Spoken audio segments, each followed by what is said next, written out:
E aí galera, tudo bom? Eu sou o Lucas Dias e hoje a gente vai ver um pouquinho sobre os óxidos ácidos e a poluição atmosférica. A atmosfera é a camada gasosa que envolve o nosso planeta. Ela é composta por cerca de 78% de nitrogênio, 21% de oxigênio, 1% de argônio e 0,04% de dióxido de carbono. E a atmosfera desempenha um papel fundamental na vida terrestre. É responsável pela absorção da parte da radiação solar, permitindo a entrada apenas das ondas ultravioleta de comprimento maior que 300 nanômetros, sendo que comprimentos menores que esses destroem os tecidos vivos. Ela também permite a entrada da luz visível e do infravermelho. A atmosfera também é responsável pelo aquecimento e a redução de variações extremas da temperatura da superfície terrestre, uma vez que ela retém o calor emitido pelo Sol. Além disso, a atmosfera possui papel importantíssimo no ciclo hidrológico terrestre, porque ela permite o ciclo de evaporação e condensação da água. Agora, falando um pouquinho sobre os óxidos ácidos, eles são compostos binários, nos quais um dos seus componentes é o oxigênio e o outro um elemento qualquer menos eletronegativo. E quando esse segundo elemento é um não metal, isso é, quando o óxido é não metálico, o composto reage com bases formando sal e água, sendo então classificado como óxido ácido. Os óxidos ácidos, embora possuam ampla aplicação na indústria, também são um grande responsável pela poluição atmosférica. Dentre este grupo aí de compostos destacam-se os óxidos de carbono, os óxidos de nitrogênio e os óxidos de enxofre. Agora vamos falar um pouquinho sobre dióxido de carbono e efeito estufa. O efeito estufa é um fenômeno natural causado pela retenção do calor emitido pelo Sol na atmosfera. Parte da radiação que penetra na atmosfera é refletida para a superfície do planeta e é absorvida pelos chamados gases do efeito estufa, sendo o principal deles o dióxido de carbono. O nome do efeito estufa é literalmente uma analogia com as estufas botânicas, porque é um processo muito similar. O efeito estufa é, portanto, um processo que mantém aquecida a superfície terrestre, criando um ambiente habitável para os diversos seres vivos, inclusive nós, os humanos. O efeito estufa, no entanto, se tornou preocupante quando a concentração dos gases do efeito estufa na atmosfera chegou a níveis nos quais catástrofes ambientais começaram a ocorrer devido ao aumento de temperatura média nas atmosferas dos oceanos. O aquecimento global, então, é, sem sombra de dúvidas, um dos principais desafios enfrentados pela sociedade contemporânea. No último século foi aí constatado um aumento médio de 0,76 graus da temperatura mundial, e o nível do mar subiu em média 17 centímetros. Mesmo esses pequenos aumentos provocam consequências chocantes. Especialistas já identificaram mudança do comportamento de seres vivos e a elevação do nível do mar ameaça a vida de pessoas que moram em pequenas ilhas. A gente muito discute sobre práticas sustentáveis e que favoreçam o meio ambiente para que a gente possa viver em harmonia com a natureza. Fala um pouquinho sobre a chuva ácida, gente. A chuva ácida é um fenômeno decorrente da diminuição do pH da água da chuva, devido ao equilíbrio químico que ela atinge com os óxidos presentes na atmosfera. O dióxido de carbono atmosférico reage com a água da chuva produzindo o ácido carbônico, H2CO3, e como demonstra a equação.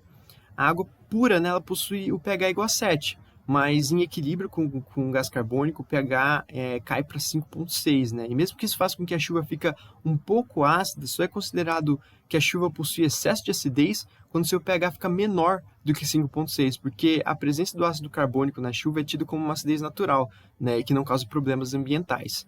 A chuva ácida aí, ela pode causar a acidificação da água dos lagos em pequenas proporções. Essa acidificação pode matar alguns insetos e algas, Isso afeta a cadeia alimentar do ecossistema, mas em grandes proporções essa acidificação pode causar intoxicação dos seres vivos ali que habitam esse ecossistema, Outro problema associado à chuva ácida é a acidificação dos solos.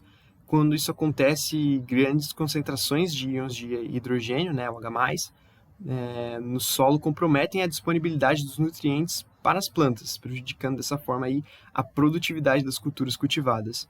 A chuva ácida também causa corrosão da superfície de monumentos históricos e edifícios feitos de mármore, por conta aí da reação do mármore, o CaCO3, com o ácido. E vocês conseguem ver uma reação do CaCO3 aí com um ácido representado ali genericamente pelo H+, e ele aí está sendo corroído. Aí vocês podem ver uma imagem, um monumento de mármore aí corroído pela chuva ácida. Os óxidos de enxofre são os principais causadores e intensificadores da chuva ácida. O dióxido de enxofre, o SO2, formado na queima de combustíveis fósseis, dentre eles destacam-se a gasolina, por conta da quantidade expressiva de sua utilização, e o carvão e o óleo diesel, porque esses são compostos que possuem muito enxofre em sua composição. O dióxido de enxofre pode reagir com a água formando o ácido sulfuroso, ou na presença do oxigênio atmosférico também pode sofrer oxidação formando trióxido de enxofre. Este novo óxido também pode reagir com a água da chuva formando ácido sulfúrico, um ácido forte, né? E vale ressaltar aqui que o ácido sulfúrico não é que chove ácido sulfúrico, tudo bem, gente? É que o ácido sulfúrico aí vai estar misturado na água da chuva, certo? Agora falando aí sobre os óxidos de nitrogênio, né? A formação do monóxido de nitrogênio a partir do N2 e do O2 necessita de altos níveis de energia para ocorrer. Durante a queima do combustível em motores e em fornos industriais, as altas temperaturas desse processo conseguem fornecer a energia necessária para que essa reação ocorra. Na atmosfera e na presença do O2, o monóxido de nitrogênio pode ser oxidado, resultando na formação de dióxido de nitrogênio, né, que possui coloração marrom, né? Aí vocês podem ver, né, é comum que em cidades onde há grande circulação de veículos, a formação de dióxido de nitrogênio faz com que o céu tenha tonalidade mais escura.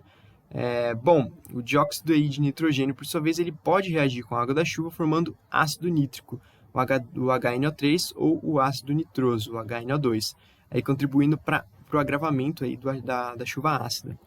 Vocês podem ver um esquema da chuva ácida, tá bom, gente? Você tem a queima de combustíveis fósseis, aí você tem a emissão do monóxido de nitrogênio e o dióxido de enxofre, e aí eles vão reagir com o oxigênio atmosférico, formando o trióxido de enxofre e o dióxido de nitrogênio, né? E aí, reagindo com a água da chuva, eles vão formar o ácido sulfúrico, o ácido nitroso e o ácido nítrico.